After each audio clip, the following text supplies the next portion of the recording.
হযরত Salauddin IB এই কথাটা বলাতে দোকানদার বড় খুশি আনন্দ পেয়েছিল। কেউ তো একজন বলেছে, কিন্তু অনেকে মুচকে মুচকে এসেছিল। এই নববছরের বালক বলে কি, পৃথিবী বিখ্যাত সেলিবিয়াদের তখন শক্তি ছিল, 4 লক্ষ সৈন্য দিয়ে মসজিদ আকসাকে ঘিরে রেখেছে, এখান থেকে কি করে উদ্ধার করতে পারবে? আল্লাহর হুকুম হলো সালাউদ্দিন আইবি জওয়ান হয়ে গেলে সঙ্গে সঙ্গে তিনি 12,000 সৈন্য নিয়ে মসজিদ আকসাকে উদ্ধার করবে বলে বাইতুল মুকাদ্দাসের দিকে রওনা দিয়ে দিয়েছিলেন। এই সময় যখন রওনা দেয়, মসজিদে আকসা যাবার একটুখানি দূরে একটা তাঁবু তৈরি করে, ওইখানে তিনি আশ্রয় নেয়, একটা গুপ্তচরকে পাঠিয়ে দেয়। যান গিয়ে দেখেন মসজিদে আকসার পরিস্থিতিটা কি রয়েছে। ওই গুপ্তচর এসে সালাউদ্দিন আইবিকে জানিয়ে দিলেন, হুজুর বড় ভয়ানক ব্যাপার, 4 লক্ষ অস্ত্র নিয়ে মানুষ সৈন্য দাঁড়িয়ে রয়েছে, আমরা মাত্র 12,000। সালাউদ্দিন আইবি তাহাজ্জুদের নামাজের রক ছিল তখন, তাহাজ্জুদের নামাজে দাঁড়িয়ে গেলে, নামাজ পড়ে নিয়ে দরুদ পড়তে লাগলে।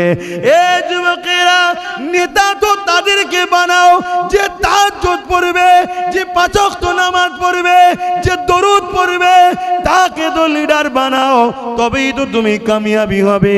তোমার আমার লিডারটাকে, যাকে নবী দিবসে পাওয়া যায় না, যাকে জুম্মাতে 5 ওয়াক্ত পাওয়া যায় না, কিন্তু গায়রুল্লাহর ফেতে কাদাতে তোমার আমার নেতাকে পাওয়া যায়।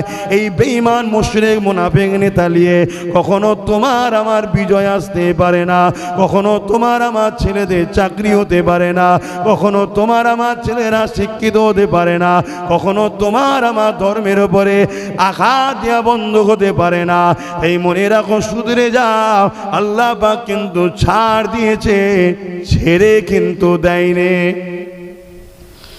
এ নওজওয়ানেরা, হযরত সালাউদ্দিন আইবি ফজরের সময় এসে যায়, নামাজ পড়ে নিয়ে হুজুর আমার একটা উঁচু জায়গায় দাঁড়িয়ে গেলেন। 12,000 সৈন্য দাঁড়িয়ে গেল সারিবদ্ধ হয়ে। চিফ কমান্ডার হিসাবে, সিপাহসালার হিসাবে সালাউদ্দিন আইবি খুতবা বক্তব্য দিতে লেগেছে। আমার সৈন্যরা, ভাইরা, গোপন সূত্রে জানতে পারলাম 4 লক্ষ সেলিবিয়া সৈন্য মসজিদ আকসাকে ঘিরে রেখেছে, আর আমরা মাত্র 12,000। বিরাট খুনি লড়াই হবে। আমি সালাউদ্দিন তোমাদেরকে জোর করব না বাবা, স্বাধীন দিয়ে দিলাম বাবা। যার ইচ্ছা যাবে সালাউদ্দিনের পিছনে আসবে, আর যার ইচ্ছা যাবে ঘরে ফিরে যেতে পারে। তবে সালাউদ্দিন আল্লাহর ঘর পরাজিত থাকবে, আর আমি আরামে জিন্দেগি কাটাবো, এটা হতে পারে না। এই কথা যখনই সালাউদ্দিন আইবি বলেছেন, 12,000 সৈন্য হুঙ্কার দিয়ে বলেছে, হযরত সালাউদ্দিন আইবি 4 লক্ষ কেন 40 লক্ষ থাকলেও পিছপা হব না। আল্লাহর ঘরকে ইনশাআল্লাহ আজাদ মুক্ত করব।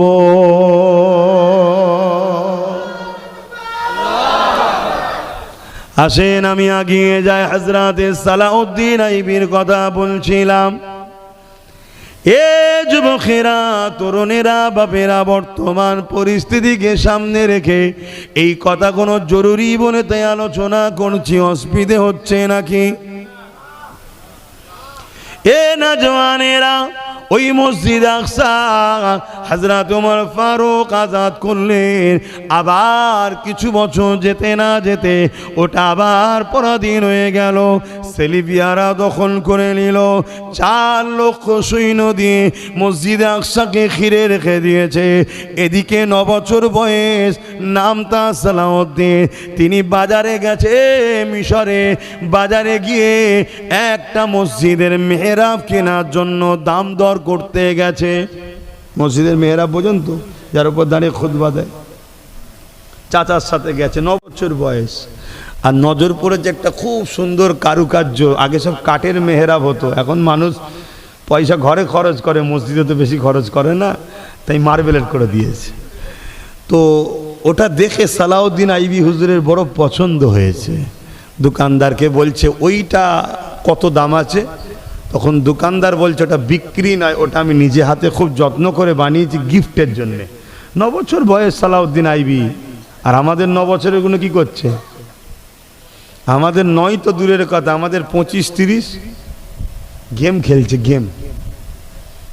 আর আরেকটু হয়ে যাওয়ার পর রাস্তার ধারে বিভিন্ন গাছে হালান দিয়ে হ্যালো হ্যালো এই করছে। হ্যাঁ, কি অবস্থা! একবারও খেয়াল নেই পুরো পৃথিবী জুড়ে আমাদের বোনেদের লুটা হচ্ছে, পুরো পৃথিবী জুড়ে আমার মা বোনেদেরকে বেউজ্জুতি করা হচ্ছে। আমাদের হুঁশ আছে? হুঁশ নাই। সালাউদ্দিন আইবি হুজুর জিজ্ঞেস করছে, গিফটের যখন ওটা আমাদেরকে দেন না, আমরা আমাদের মসজিদে লাগাবো? দোকানদার বলছে, না, এটা তাকে দেবো যে মসজিদে আকসা এটা লাগাবে। পুরো পৃথিবী জানে মসজিদে আকসা সেলিবিয়াদের হাতে দখল রয়েছে। 9 বছরের বালক সালাউদ্দিন আইবি এ কথা শোনার পরে দোকানদারকে বলছে, যত্ন করে রাখেন, একদিন আমি ওটা নিয়ে গিয়ে মসজিদে আকসাতেই লাগাবো। জোরে বলুন সুবহানাল্লাহ। এ নওজওয়ানেরা, হযরত সালাউদ্দিন আইবি এই কথাটা বলাতে দোকানদার বড় খুশি আনন্দ পেয়েছিল। কেউ তো একজন বলেছে, কিন্তু অনেকে মুচকে মুচকে এসেছিল। এই 9 বছরের বালক বলে কি, পৃথিবী বিখ্যাত সেলিবিয়াদের তখন শক্তি ছিল, 4 লক্ষ সৈন্য দিয়ে মসজিদ আকসাকে ঘিরে রেখেছে, এখান থেকে কি করে উদ্ধার করতে পারবে? আল্লাহর হুকুম হলো, সালাউদ্দিন আইবি জওয়ান হয়ে গেলে সঙ্গে সঙ্গে তিনি 12,000 সৈন্য নিয়ে মসজিদ আকসাকে উদ্ধার করবে বলে বাইতুল মুকাদ্দাসের দিকে রওনা দিয়ে দিয়েছিলেন। এই সময় যখন রওনা দেয়, মসজিদে আকসা যাবার একটুখানি দূরে একটা তাঁবু তৈরি করে, ওইখানে তিনি আশ্রয় নেয়, একটা গুপ্তচরকে পাঠিয়ে দেয়। যান গিয়ে দেখেন মসজিদে আকসার পরিস্থিতিটা কি রয়েছে। ওই গুপ্তচর এসে সালাউদ্দিন আইবিকে জানিয়ে দিলেন, হুজুর বড় ভয়ানক ব্যাপার, 4 লক্ষ অস্ত্র নিয়ে মানুষ সৈন্য দাঁড়িয়ে রয়েছে, আমরা মাত্র 12,000। সালাউদ্দিন আইবি তাহাজ্জুদের নামাজের ওয়াক্ত ছিল তখন, তাহাজ্জুদের নামাজে দাঁড়িয়ে গেলে, নামাজ পড়ে নিয়ে দরুদ পড়তে লাগলে।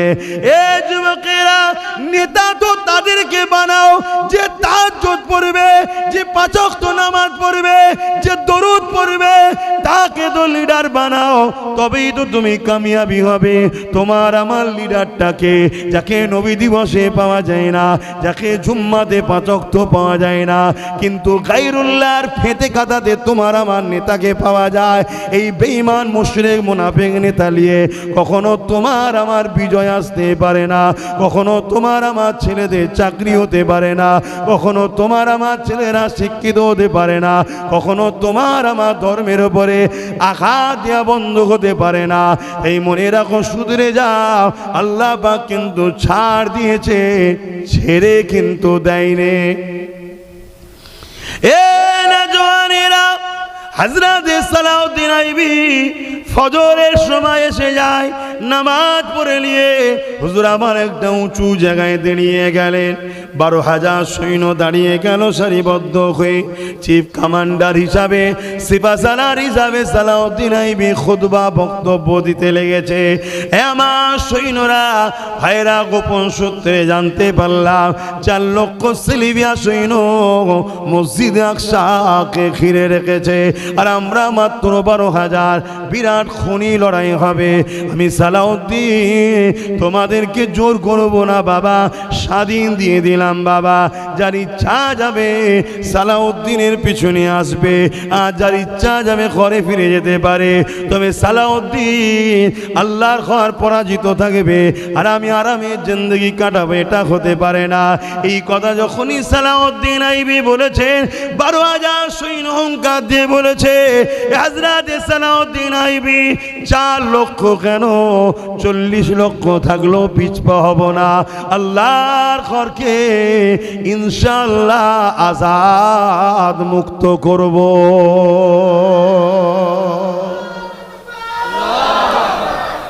আর আজকে আমাদের কথা কি? আমরা কি করব?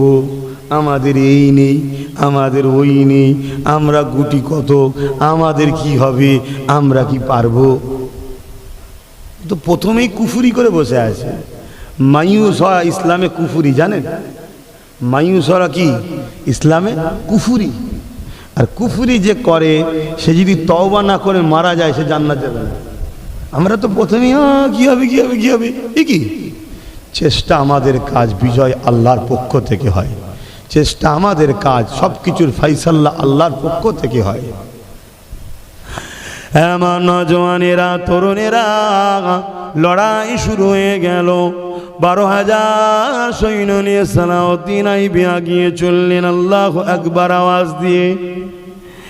এ নজওয়ানেরা, ওদিকে 4 লক্ষ, শুধু 4 লক্ষ হেরেছে তা নয়, জবানা জব্দ হয়ে পালাবার রাস্তা পায়নি। সালাউদ্দিন কিসের জোরে জিতেছে? অস্ত্র জোরে না, মাত্র 12,000। কিসের জোরে? ম্যান পাওয়ার না, মাত্র 12,000। কিসের জোরে? ইমানের জোরে। তাওয়াক্কালতু আলাল্লাহ, আল্লাহর উপরে ভরসা। আর নবী পাকের প্রেম নায়ের পক্ষে দাঁড়িয়েছে। এই জন্য আল্লাহ সালাউদ্দিনের 12,000কে 4 লক্ষর উপরও ভারী করিয়ে জিতিয়ে দিয়েছে। এ যুবকেরা, আমার হিন্দুস্তানের সুলতান গরিবে নওয়াজ মুঈনুদ্দিন আজমিরি সঞ্জালি আতায়ে রসুল হাসানি হুসাইনি, তিনি যখন আজমিরে আসতে লেগেছে, তিনি যখন এমন করে আসতে লেগেছে, বারবার তিনাকে বিভিন্ন জায়গায় রুকার চেষ্টা হয়েছে, কিন্তু যেই দেখে খুশি মনে কথা বলে ছেড়ে দেয়। যখন আজমিরে প্রবেশ করতে লেগেছে, তিনাকে রুকার জন্য অনেক চেষ্টা হয়েছে, কিন্তু রুখতে পারেনি। এ যুবকেরা, তরুণেরা, লাস্টে জাদুকর জয়পালকে নিয়ে এসে জাদু করে আগুনের বান মেরে তিনাকে মিটিয়ে দিবারও চেষ্টা হয়েছে, কিন্তু তাও পারেনি। আমার গরিবে নওয়াজ একা একা 39 জন তো রাস্তাতে পেয়েছে, একা একা এই ভারতের জমিনে অন্যায় অত্যাচার জুলুমকে মিটিয়ে দিয়ে মানুষকে মানুষের মতো বাঁচার জন্য নাই সত্য ইনসাফের বাণী, তাওহীদের বাণী, রিসালাতের বাণী, শান্তির বাণী এই ভারতের জমিনে প্রচার করে দিয়েছে। 850 বছর আগে চলে গেছে, আজও পৃথিবীর মানুষের হৃদয়ে গরিবে নওয়াজ সুলতান হিন্দ হয়ে রয়েছে। তোমার আমার এলাকায় কত লোক মরছে, 1 সপ্তাহ যায়নি, বাড়ির বউ ছেলে পুলে সব ভুলে গেছে। 700 বছর আগে চলে গেছে, কোটি কোটি লোক আজও যাচ্ছে। কেন? আল্লাহর পাগল, নবীর পাগল ছিল, ইনসাফ পরায়ণ ছিল, ন্যায় পরায়ণ ছিল, গরিব দরদি ছিল, মানবতা প্রেমিক ছিল, ন্যায়ের পক্ষে ছিলেন। তাই আল্লাহ তাকে আজও মানুষের হৃদয়ে জিন্দা রেখেছে, আজও সে বাদশাহী চালাচ্ছে। আমাকেও তার কাছে যেতে হয়, হুজুর আমি তো আপনার দেশের, আমার দিকে একটু নজর রাখবেন। কথা মাথায় ঢুকছে না? ঢোকে না কেন? বাদশা তিনি আমাদের। আর কিছু মুসলমান আছে এসব মানে না, আবার সে তার বিশ্বাস তার কাছে। কথা বুঝে আসছে না? নাই। তবে আমার আল্লাহ রসুল বলেছেন, যারা আল্লাহওয়ালা হয় তারা দুনিয়া থেকে চলে যাবার পরও 70 গুণ আল্লাহ পাওয়ার বাড়িয়ে দেয়। জোরে বলুন সুবহানাল্লাহ।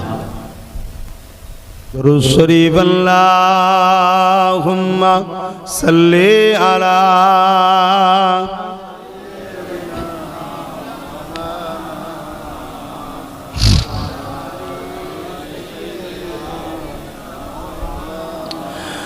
रातें भी मदीने की, बातें भी मदीने की, रातें भी मदीने की, बातें भी मदीने की, जीने में ये जीना है, क्या बात है जीने की। अरसा हुआ तैबा की जिस गलियों से गुजरे,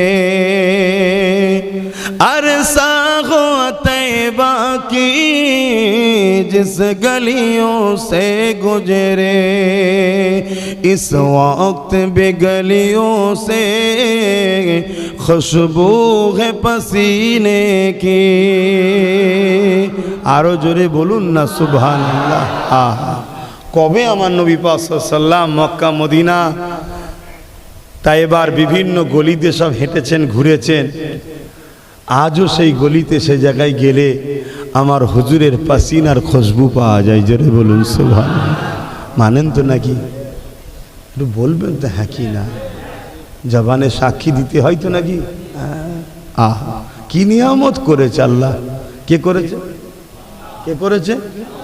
তাহলে কার প্রশংসা হচ্ছে? নবীন না আল্লাহর? আল্লাহরই তো। যত নবী নবী করবে মূলত প্রশংসা আল্লাহর হবে, কারণ তৈরি তো করেছে আল্লাহ। ঠিক তো? আমার নবীকে আল্লাহ খুশবু বানিয়েছে। জোরে বলুন সুবহানাল্লাহ। আম্মা জান হযরত আমেনা হুজুর বলেন, যেদিন হযরত আব্দুল্লাহ হুজুরের সঙ্গে আমার প্রথম রাত, বাসর রাত, সংসার জীবনের প্রথম জীবন এক জায়গায় যখন হয়েছে আমরা, তা আব্দুল্লাহর পেসিনা কপাল দেখলাম চমকাচ্ছে নূরে মোহাম্মদ রসুল। জোরে বলুন সুবহানাল্লাহ।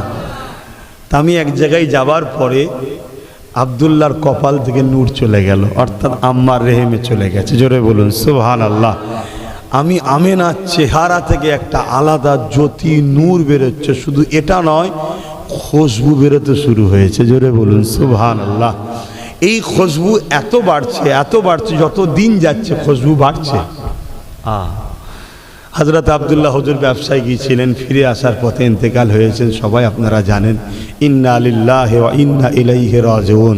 এদিকে আমার রাসূল পাক সাল্লাল্লাহু আলাইহি ওয়াসাল্লাম আস্তে আস্তে আম্মার রেহেমি বড় হচ্ছেন, দুনিয়ায় আসবেন, কিন্তু শরীর থেকে এত খুশবু ছড়াচ্ছে, পুরো মক্কাতে চর্চা শুরু হয়ে গেছে। এমনি যাদের স্বামী নাই আতর মাখতে, খুশবু মাখতে নেই, তা আমেনা কোথা থেকে খুশবু মাখে? আর মাকে তো মাকে এমন খুশবু মক্কার কোথায় পাওয়া যায় বলে জানা যাচ্ছে না। এ খুশবু কেউ জানে না। তা রাসূলের দাদা এটাকে খেয়াল করলেও অতটা গুরুত্ব দেয়নি, কিন্তু যখন জনগণের মুখে কথা হচ্ছে, রাসূলের দাদা কিন্তু খেয়াল করেছে, করে রাসূলের দাদি জানকে বলছে, আমি তো বিভিন্ন দেশের বড় বড় ভিআইপি, সম্রাটের সঙ্গে সম্রাটের বসা হয়, আর ভিআইপিরা তো পয়সাওয়ালা, দামি দামি আতর মাখে। আরো এইরকম খুশবু তো কোনোদিন কোনো জায়গায় পাওয়া যায় না, তা আমি না পাই কোথায়? রাসূলের দাদি বলছে, আমি আপনাকে বলবো বলবো মনে করি সময় হয় না। আরে আমিও যখন আমেনা গোসলখানা থেকে বেরোই, আর আমি যখন ঢুকি, যেন মনে হয় আতরের ফ্যাক্টরি গোডাউনে ঢুকিছি। জোরে বলুন সুবহানাল্লাহ। আরো জোরে বলুন না সুবহানাল্লাহ। নারী দিবে, নারী দিবে, লব্বাইক লব্বাইক লব্বাইক, নারী দিবে। কি নিয়ামত করেছে আল্লাহ আমার নবীকে। সেই নবীর গোলামি করো, সেই নবীকে প্যার করো, সেই নবীর সুন্নায় জীবন গড়ো, সেই নবীকে মডেল বানাও, তবেই তো বিজয়, তবেই তো শান্তি। তা হযরত রাসূল পাক সাল্লাল্লাহু আলাইহি ওয়াসাল্লামের দাদা দাদি বললেন, ডাকো। দাদিও বললেন, আমেনাকে ডাকো। হযরত আম্মা জান আমেনাকে ডাকা হলো। আম্মা জান আমেনা এসে হাজির হয়ে গেলেন। রাসূলুল্লাহ দাদি জান জিজ্ঞাসা করছে, মা রে, একটা কথা বড় জানতে ইচ্ছা যায়, সব জায়গায় আলোচনা হচ্ছে, আমরাও বড় জানার জন্য আগ্রহ হয়েছে। মা, এত তুমি কোথা থেকে পাও মা? এমনি তো স্বামী যাদের না আতর মাখতে নাই, মারে আবার তুমি যে আতর মাখো, এ আতর মক্কার কোথা দিয়ে পাওয়া যায় না। তোমার শ্বশুর বলছে অন্য কোনো জায়গাতে, যেসব জায়গায় যাই পাওয়া যায় না। এ বাবা আমেনা রে, এ আতর তুমি কোথা থেকে পাও? ওই সময় রাসূলুল্লাহ আম্মা জান আমেনা বলতে লেগেছে, আম্মা আব্বা, এ আতর আমেনার নয়, আমেনা কোনো খুশবু ব্যবহার করে না। যেদিন থেকে মুহাম্মদ এসেছে আমার গর্ভ মোবারকে, সেই দিন থেকে এই খুশবু বেরোতে শুরু করেছে। এ খুশবু আমার নয়, আমার পেটে যিনি রয়েছে, এ খুশবু হলো তিনা।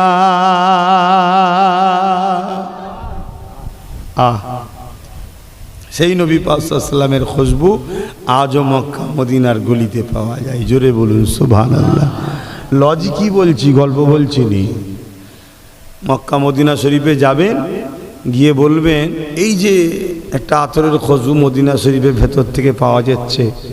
এই যে কাবার গিলাফে যে আতরটা খুশবু পাওয়া যাচ্ছে মক্কায়, এই খুশবুটা দেন তো ভাই। দোকানদার দেবে। হ্যাঁ ঠিক বলেছি, এইটা রে। কিনে এনে যখন কলকাতা এয়ারপোর্টে নামবে শুঁকবেন, দেখবেন আলাদা। তার মানে ওখানে যত আতরই শোকেন ও খুশবু যায় না, মূলত হুজুরের পাসিনাই নাকে ঢোকে। জোরে বলুন সুবহানাল্লাহ। কথা বুঝে আসছে? আমার নবীকে আল্লাহ এত শান আলা করেছে। রাতে भी मदीने की बातें भी मदीने की, जीने में जीना है क्या बात है जीने की। अरसा हो तैबा की जिस गलियों से गुजरे, अरसा हो तैबा की जिस गलियों से गुजरे, इस वक्त भी गलियों से खुशबू है पसीने की। रातें भी मदीने की बातें भी मदीने की, तारीफ के लायक जब अल्फाज नहीं मिलते, तारीफ के लायक जब अल्फाज नहीं मिलते, तारीफ करे कोई किस तरह मदीने की। কোন ভাষাতে মদিনার তারিফ করবেন বলুন না। আরে নবী তো অনেক উঁচু ব্যাপার। কেউ যদি মদিনার শরীফের গাছও কাটে, মদিনার উপরে কেউ যদি হামলা করার ইরাদাও করেনি, বুখারীর হাদিস, আল্লাহ নবী বলছেন তাকে আল্লাহ জাহান্নামে ওইভাবে দিয়ে গলাবে যেভাবে সীসা আগুনে দিয়ে গলায়। খুব সাবধান, আমার নবীর জুতাকে মুবারক বলতে হয়। तारीफ के लायक जब अल्फाज नहीं मिलते, तारीफ करे कोई किस तरह मदीने के। रातें भी मदीने की बातें भी मदीने की, जीने में जीना है क्या बात है जीने की। वो अपने निगाहों से दीवाना बनाते हैं, वो अपने निगाहों से मस्ताना बनाते हैं, जहमत भी नहीं देते मैं खार को पीने की।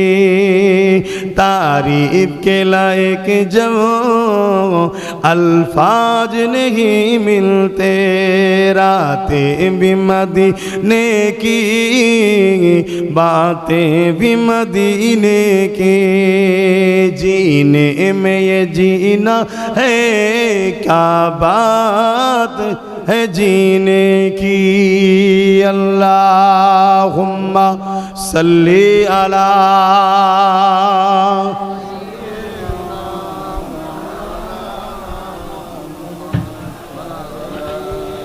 বাপেরা, নজওয়ানেরা, এমন বিপাখিন উম্মত উম্মতি গণেরা, এসেছি আপনাদের এলাকায় নতুন কি আলোচনা করে দিয়ে যায়।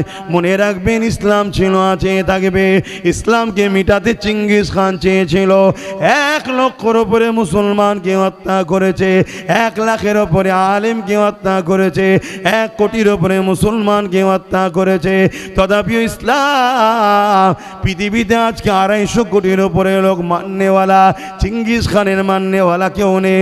চিঙ্গিস খানের আওলাদকে খুঁজে পাওয়া যায় না। চিঙ্গিস খান কোথায় মরে আছে খবরও পাওয়া যায় না। এ যুবকেরা, তরুণেরা, বাপেরা, ইসলামকে যারাই মিটাতে চেয়েছে আমার আল্লাহ তাদের জন্য দুটো শাস্তি রেখেছে। হয় তাকে মিটিয়ে দিয়েছে, নাই তার দ্বারা ইসলামেরই খেদমত করিয়েছে। এ যুবকেরা, তরুণেরা, ইসলামকে মিটাতে চেয়েছিল আবু জেহেল, আল্লাহ তাকে মিটিয়ে দিয়েছে। আরো একজন ইসলামকে মিটাতে চেয়েছিল হযরতে ফারুক আযম, কিন্তু আমার আল্লাহ হযরতে ফারুক আযমকে এমন শানওয়ালা করে দিল, ইসলামের দ্বিতীয় খলিফা বানিয়ে ইসলামের খেদমত করালে।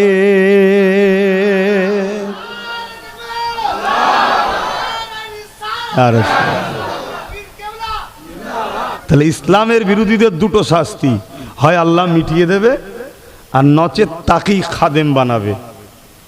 বলুন আল্লাহু আকবার। তরুণেরা, আজ আমার ভারতবর্ষে বিভিন্ন রাজ্য থেকে বিভিন্ন সময় একদল ভণ্ড বাবাদের মুখে শোনা যায় ইসলামকে মুছে দিতে হবে, ইসলামকে মিটিয়ে দিতে হবে, কোরআনকে ব্যান করে দিতে হবে।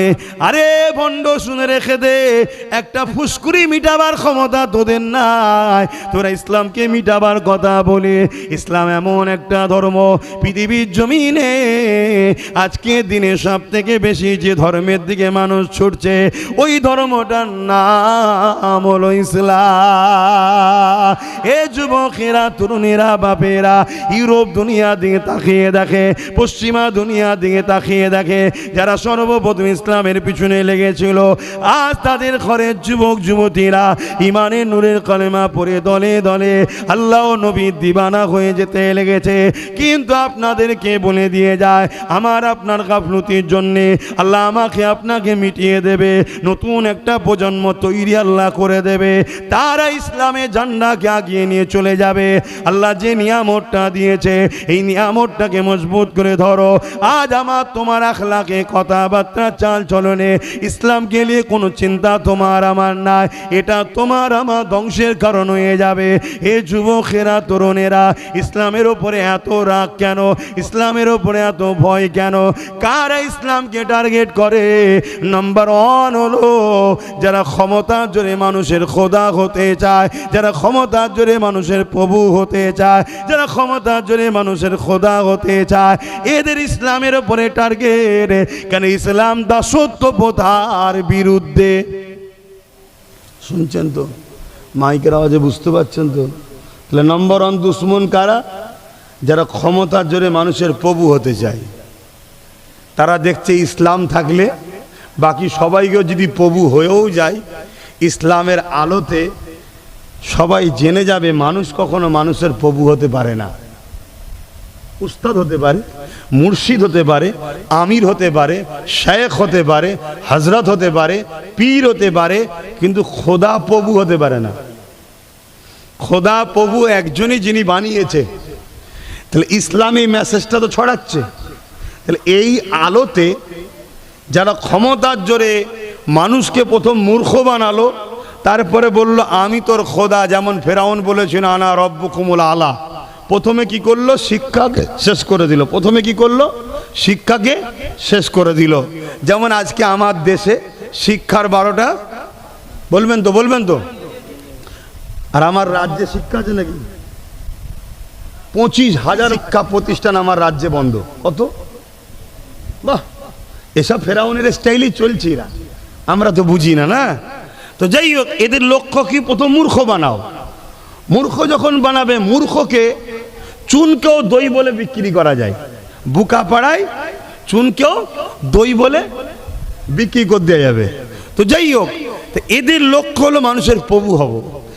ইসলামের ঘরের একটা ছেলে রাস্তা দিয়ে যাচ্ছে, বদমাইশ, হালকা বয়সে গান দেখেছে, সিনেমা দেখেছে, যাত্রায় গেছে, হয়তো বদমাইশি খেয়ালে মদও খেয়ে ফেলেছে।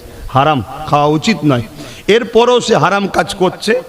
কিন্তু তাকে যদি বলা হয়, কেউ যে বলে আমি তোর খোদা, তুই আমাকে সেজদা কর, তোকে আমি যতদিন বাঁচবি মদ ফিরি, ওই মদখোর কি মানবে? এজন্য বলবেন তো ওই অবস্থায় উল্টে পড়ে যাচ্ছে তো কি হয়েছে? হাতে যদি নাও মারতে পারে, মুখে এমন কাঁচা কাঁচা কবিতা দেবে না, ওর খোদা হওয়া শখ মিটিয়ে দেবে। তার মানে কি, মুসলিম সমাজের ছেলেরা যত খারাপই হোক, এইটুকু জ্ঞান বিবেক বুদ্ধি আছে, রব আমাদের একজন। তিনি কে? একটু শাহাদত আগলটা তুলে বলবেন কে? আরো উচ্চ আওয়াজে বলুন কে? আল্লাহ।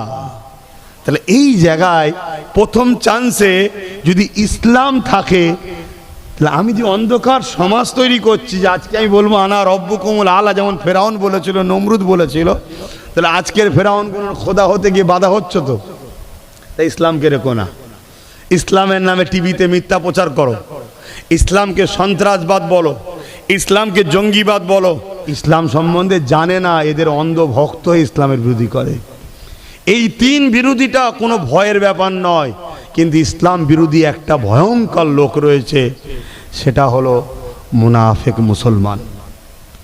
এটা হলো ভয়ঙ্কর, যেটা আমাদের সাথে ঈদগাতেও থাকে, জুম্মাতেও থাকে, ডেলি না থাকলেও আমাদের সাথে সেমুই খায়, আমাদের সঙ্গে গোস্তও খায়, আমাদের সঙ্গে সালাম মুসাফাও করে, কিন্তু ভেতরে ভেতরে ভেতরে ভেতরে সে আমাদের ইমানটাকে চুরি করে। এটা হলো সবচেয়ে ভয়ঙ্কর।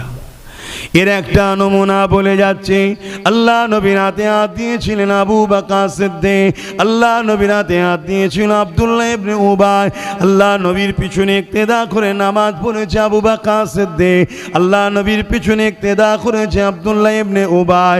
এ যুবকেরা, আল্লাহ নবী যখন হজে গেলেন, আব্দুল্লাহ ইবনে উবাই নবী পাকের সঙ্গে হজে গেল, আবু বকর সিদ্দিকও নবীর সঙ্গে হজে গেল। আল্লাহ নবী যখন রোজার মাসে রোজা রাখতেন, আব্দুল্লাহ ইবনে উবাইও রোজা রাখতেন, আবু বকরও রোজা রাখতেন। আল্লাহ নবীর সঙ্গে আব্দুল্লাহ ইবনে উবাই ইফতার করত, আবু বকর সিদ্দিক ইফতার করত। আল্লাহ নবী যখন জিহাদের ময়দানে যেতে, আবু বকর সিদ্দিকও যেত, আব্দুল্লাহ ইবনে উবাইও যেত। দিনের জন্য আবু বকর সিদ্দিক মাল দিত, আব্দুল্লাহ ইবনে উবাইও মাল দিত। এই যুবকেরা, তরুণেরা, আবু বকর সিদ্দিকের মাথায় পাগড়ি টুপি, মুখে দাড়ি পরনায় জুব্বা ছিল, আব্দুল্লাহ ইবনে উবাইয়েরও দাড়ি টুপি পাগড়ি পরনায় জুব্বা ছিল। কিন্তু মনে রাখবেন, আব্দুল্লাহ ইবনে উবাই কোরআন ঘোষিত জাহান্নামী হয়েছে, আর আবু বকর সিদ্দিক আমার নবী পাকের দেওয়া দুনিয়া থেকে জান্নাতে সার্টিফিকেট পেয়েছে। এ যুবকেরা, আব্বারা, মায়েরা, বোনেরা, বুঝার বিষয় রয়েছে। দুজনেরই মুখে দাড়ি, দুজনেরই পাগড়ি, দুজনেরই টুপি, দুজনাই রাসূলুল্লাহর হাতে হাত দিয়েছে, দুজনাই নবীর পিছনে ইক্তেদা করে, দুজনাই নবীর সঙ্গে হজ করেছে, দুজনাই নবীর মজলিসে বসে কোরআন শোনে, দুজনাই এমন করে জিহাদে গেছে, দুজনাই রোজা রাখে। একজন কোরআন ঘোষিত জাহান্নামী, নাম তার আব্দুল্লাহ ইবনে উবাই, আর একজন দুনিয়া থেকে জান্নাতের সার্টিফিকেট, নাম তার আবু বকর সিদ্দিক। এই কারণটাকে হযরত আবু বকর সিদ্দিক জানিয়ে দিলে, এ দুনিয়ার মানুষেরা, আব্দুল্লাহ ইবনে উবাইয়ের যা আছে আমি আবু বকরের তাই রয়েছে। ওর নামাজ, রোজা, দাড়ি, টুপি, জুব্বা, পাগড়ি যা আছে আমারও সব রয়েছে। এই দিক দিয়ে ওর যা আছে আমারও তাই আছে, কিন্তু আমার যা আছে ওর তা নাই। কি আপনার আছে ওর নাই? হযরত আবু বকর সিদ্দিক বলে, আমার হৃদয় অন্তরে আল্লাহ নবীর প্রেম, আদব, তাজিম আছে, যেটা ওই মুনাফিক আব্দুল্লাহ ইবনে উবাইয়ের নাই।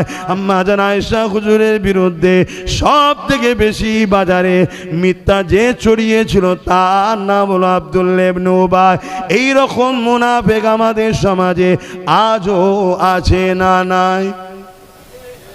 কি গো, অসুবিধা হচ্ছে সারা দিতে? আছে না নাই? এরাই আমাদেরকে শেষ করছে। এরা টেবিলের তলা দিয়ে সব লেয়, আর বাইরে এসে বলে সব ঠিক আছে, সব ঠিক আছে, আর আমাদের হুঁশি নাই।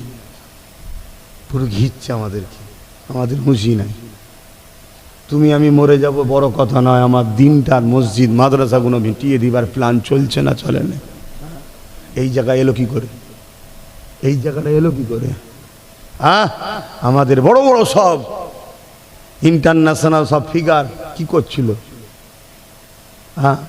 শুধু বলেছে তোমরা যা পারো করো, আমাদের শুধু ভাগটা পেটিয়ে দিও, তোমরা যা পারো করো, আমাদের ভাগ পেটিয়ে দিও। এই করে কই তো শেষ করে দিল। কথা বুঝছেন তো নাকি ভাইয়েরা আমার? তাহলে এই মুনাফিক ছিল নাই বিপদ হবে। কেননা আমরা নিজেরাই বলি আল্লাহ আপনার দয়াতে আমরা কামিয়াবি হই, আল্লাহ আপনার দয়াতে আমরা বিজয় লাভ করি। আল্লাহ রহমত ছাড়া কামিয়াব নাই। আমরা প্রত্যেকেই বলে থাকি আল্লাহ আপনার রহমতে আমাকে সাকসেসফুল করুন। এ আমার আব্বা জানেরা, মায়েরা, যুবকেরা, বোনেরা, আল্লাহ পাকের রহমতটা কি আল্লাহ সূরা আম্বিয়ার মধ্যে জানিয়ে দিলেন, ওয়া মা আরসালনাকা ইল্লা রাহমাতাল লিল আলামিন। আল্লাহর রহমত হলো হযরতে নবী মুহাম্মদ রাসূলুল্লাহ, অর্থাৎ যা দিলে নবীর প্রেম আর আদব আছে, অর্থাৎ তার মধ্যে ঈমান আছে। যার মধ্যে ঈমান আছে সে কখনো সংখ্যা দেখে না, সামনে কত পাওয়ার দেখে না, সামনে সুপার পাওয়ার দেখে না, সে আমেরিকা দেখে না, সে ফ্রান্স দেখে না, সে ডোনাল্ড ট্রাম্প দেখে না। আর আমার দেশের এই যে অযোগ্য পদার্থ মোদিকেও সে দেখে না।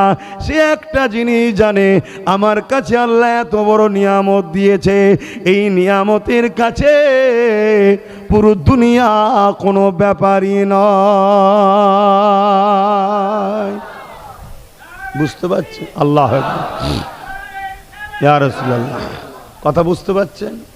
তাহলে এই জন্যে বড় প্ল্যান করে একদল লোক ভেতরে ভেতরে কাজ করছে আমাদের এখান থেকে বার করে দিবার। হ্যাঁ, আমাদের ছেলেরা বদমাইশ, যুবকরা বদমাইশ, আমরা হালকা বয়সে বদমাইশি করছি, কিন্তু যদি এই কানেকশানটা ঠিক থাকে, এই কানেকশানই কালকে আমাদেরকে ভালো বানাবে। যেমন উদাহরণ দিয়ে বলছি, একটা গাছ, গাছের যদি ডালপালা না থাকে গাছটা মানায় না, ঠিক তো নাকি? কিন্তু গাছটা যদি মূল থাকে, দেরি হলো আবার ডালপালা গজাবে না? গজাবে না। অতএব আমাদের এখন ডালপালা গজাইনে ডালপালা কেটে ফেলেছি। ডালপালাটা হলো নামাজ, রোজা, দাঁড়ি, টুপি, হজ, যাকাত, এগুলো আমাদের যুবকরা সব কেটে ফেলছে, মানে পড়ছে না ঠিকভাবে, ওই জন্য দেখতে খারাপ লাগছে, ন্যাড়া ন্যাড়া লাগছে। কিন্তু মূলটা হলো হুজুরের প্রেম। এটা যদি কানেকশান ঠিক থাকে, কাল নামাজি হবে, রোজাদার হবে, হাজি হবে, জাকিরিন হবে, আল্লাহ আল্লাহ করতে করতে কবরে যাবে। বলুন সুবহানাল্লাহ।